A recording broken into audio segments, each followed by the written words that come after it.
Привет, мои хорошие, с вами Анастасия. Сегодня я хочу вам рассказать о системе образования в Турции.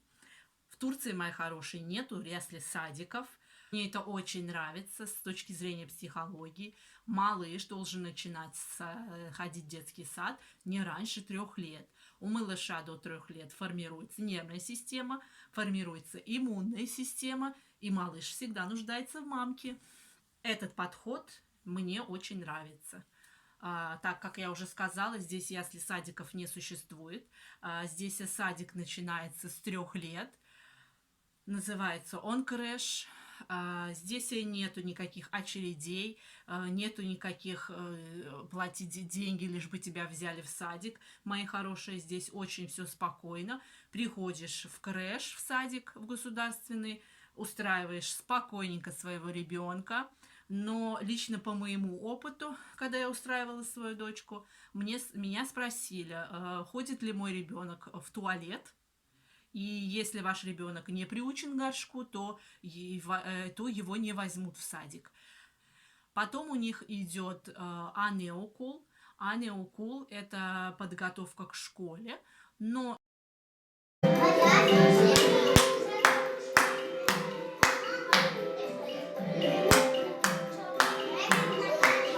программа направлена на социализацию. То есть ваш ребенок там учится, как взаимодействовать в социуме, как разговаривать, как общаться с людьми. А, Моя дочка один раз пришла со школы, с Анеуку, и говорит: мама, мы сегодня летали на самолете. Была, говорит, стюардесса, и я у нее, говорит, попросила булочку. И, в общем, все в этом роде. Потом она приходит и говорит: мама, мы, говорит, летали в космос, говорит, сегодня. Потом у них идет Илькокул. Илькокул у них с 7 лет. С 7 это с 1 класса по 4. Здесь система образования по 4 года. То есть с 1 по 4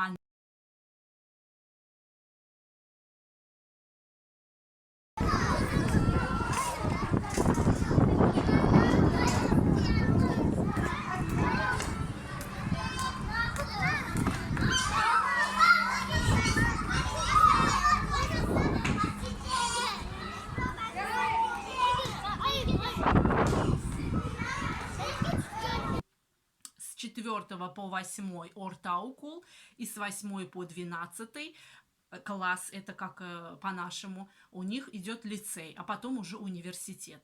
Вот, где остановилась Илькокул. Илькокул, там у них очень э, доступная программа, они сильно не нагружают детей, то есть они очень хорошо разжевывают и кладут в рот ребенку, что меня, конечно, это тоже очень нравится, потому что у ребенка психика еще очень слабенькая, чтобы давать такую нагрузку. Укул, у них нету оценок. У них идут смайлики, идут звездочки. У них начинаются с 4 класса. Кстати, мои хорошие, они до 4 класса абсолютно не пользуются ручкой. Они все делают простым карандашом и стеркой. Мои хорошие, с 1 класса они приучены. В понедельник у них идет гимн с утра, и в пятницу у них гимн по завершении учебной недели. В субботу у них не работают школы, у них не работают государственные организации. Так что имейте в виду, мои хорошие. Мне еще здесь нравится, приветствую я, то, что у них каждый этап обучения идет новая школа. Первый окул у них одна школа, орта-окул у них другая школа, и вот так вот отдельные школы. То есть Илькокул, там только малыши до 4 класса. Там нет старшеклассников, как у нас, иди сюда, новенький, тебя попрессую. Нет, мои хорошие, здесь такого нету, слава богу. Поэтому там в Илькокул варятся только одни малыши. Что я хочу заметить, мои хорошие, в частных школах такого нет. В частной школе, как наша система, все варятся в одном котле. То есть меня не совсем это устраивает. Приветственных частных образований. Частное образование платное. Здесь оно называется Özел Окул. Во-первых, программа везде одинаковая, это я вас точно уверяю. что в государственной, что в платной школе. Моя подруга привезла сюда ребенка, он абсолютно не знает ни одного турецкого слова, говорит только на русском, девочка. В 3 класс она ее сюда привезла, отдала ее в частную школу. И вы не поверите, через 4 месяца выставляли оценки. Кстати, оценок здесь нету, здесь система баллов. Вот, выставляли оценки, и она мне звонит, говорит, слушай, поздравь мою дочку. Она, говорит, получила у меня самые минимальные баллы по всем предметам, это 85. Но вы знаете, я открыла вот так вот глаза, потому что дочка учится здесь государственной, она очень хорошо знает турецкий, она с 1 класса здесь и начала. Уже самый минимальный балл у нее 70 баллов. А там, где ребенок абсолютно не знал ни одного слова, ему поставили математика 95, другие предметы 95, ну, я немножко была шокирована. То есть заплати, и на тебе оценки тоже хорошие. Ну, как бы хорошие. Университеты здесь государственные, абсолютно бесплатно, никаких знакомых, ничего. Система баллов в каждом городе своя. Самый высокий проходной балл у нас идет на медицинский факультет.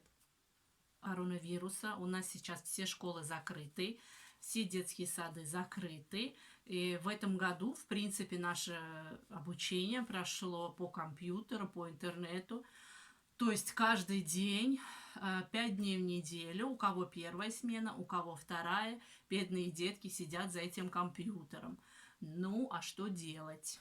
И в ближайшее время школу открывать не собираются. Ну, вроде как в новостях говорили, может быть в феврале, может быть в январе, но тоже, опять же, это не точно.